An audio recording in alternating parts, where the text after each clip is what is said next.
Hi, welcome to the session on programming Microbit with sensors. In this tutorial, we are going to see about how to interface a commonly used temperature and humidity sensor.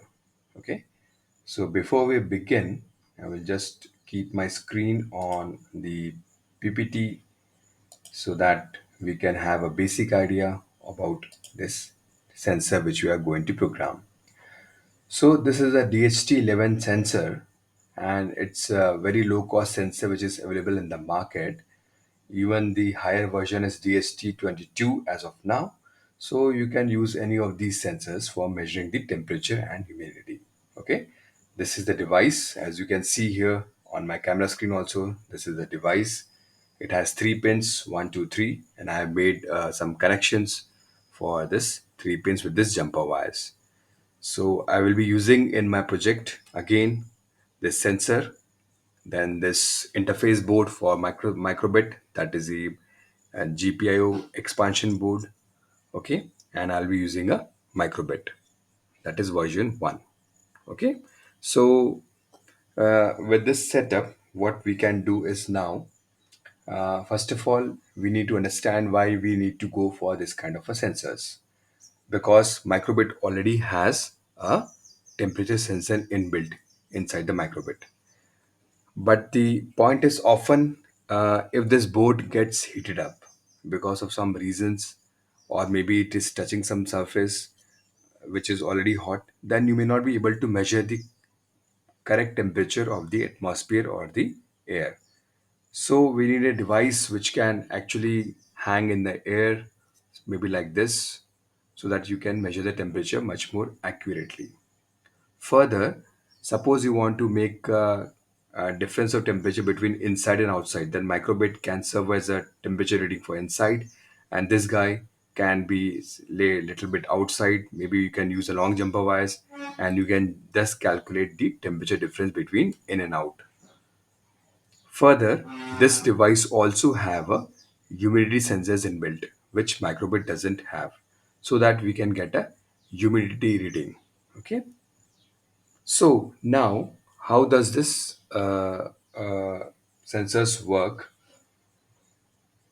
So basically, for measurement of humidity, if you see here in the screen, humidity is measured as a change in capacitance with dielectric media composed of water holding substrate. Therefore, inside this sensor, we are measuring the capacitance. So basically, capacitance is measurement of the value of C between two electrodes, and there is a water holding substrate as a dielectric media.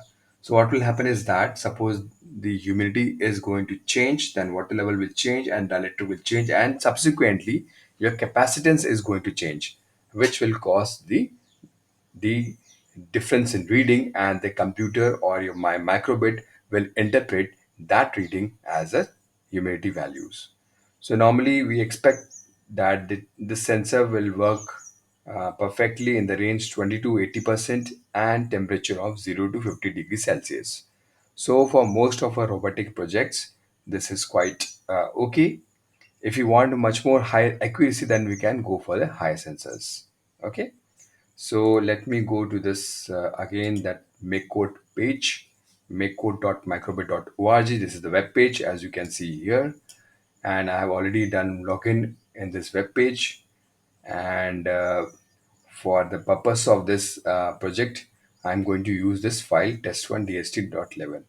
Before that, as advised earlier, we have to create one new project. You can write any name, say DHT11, and if you click on create, the the basic buttons will pop up like basic inputs, music, LED, radios.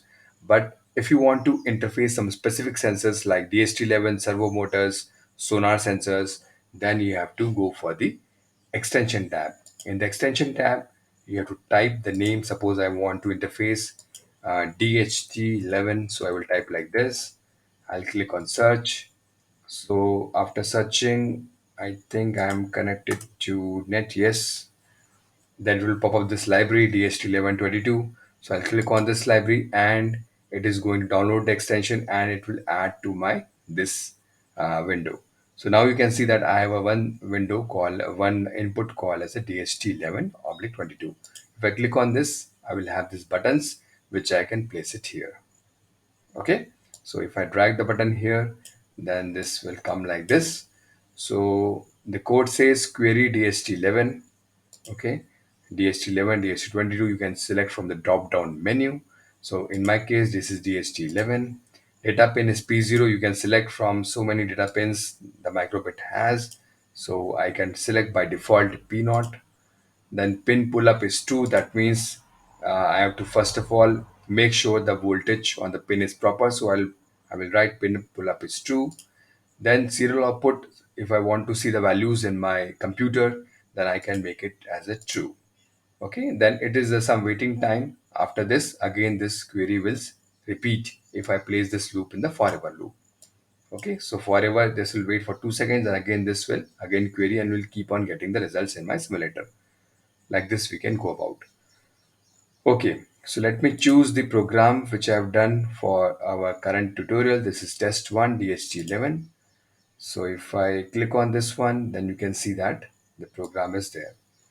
Same program, what I've done is that I've defined the temperature range as maybe I can do it as a Celsius or Fahrenheit. Let us keep it in Celsius. So the temperature will now show in Celsius. Okay. For humidity, it is always in percentage, so no need to define the unit of humidity. Okay, now again what I'm doing is that on button A pressed, I'm going to write this code into my microbit, and I'm doing a serial output as true so that I can see in my laptop what is happening. So let us begin with downloading this code. I will connect first of all my microbit to my laptop. Okay, and I think now disconnected, connected to microbit. I will now download this code. So let me download the code to microbit. I press the button downloading, it shows downloading and the code is downloaded. Perfect. Okay. Now let me connect this DST11 sensors. So it has basically three pins. One is positive volt, plus 5 volt, or it can be 3 volt also. Then other one is ground pin, which is 0 volt, and white one is the white one is the for data. Okay. So this pin is the data pin that is as selected by our computer. So this is in our case, as you can see, this is data pin is P0 pin. So P0 pin is there. So let us connect this one by one. So purple is the voltage pin in this board. So this is the board. It has 3 volt connections. I'll connect this purple here. Then there's a black pin which is going to the ground. So let me connect to ground. And white pin is data pin. It is going to P naught. So this is going to P naught. Okay, so my connections are done. That is interfacing with this is done. Okay, so let me now connect our microbit to this guy by simply inserting in the slot. Okay, so now this is connected. Let us see on the simulator what it is showing. So it is showing show data simulator, show data device. So let us go to device, and it says that value will be locked when the device sends data. So when is the device going to send data? When I press the button A. Okay, so let us go to this device again, and let me press the button A. So as you can see that humidity is now 17% at my location and temperature is 28 degrees Celsius. Okay, so if I again press, again the value will be completed. So it shows that again humidity is 70% and temperature is 28 degrees Celsius. So this is how it can measure the temperature and can show us in the serial output of the computer. We can also make some code, like suppose you want to make some code in the foreign block, then we can do that. If the humidity is higher than so and so, then maybe you can put off some air conditioners, or you can start some air conditioners. Whatever logic you want to define, we can make with this very simple device. Okay, I hope you have enjoyed this tutorial, and see you in the next session. We will interface a microbit car also. Thank you for watching this tutorial. Bye.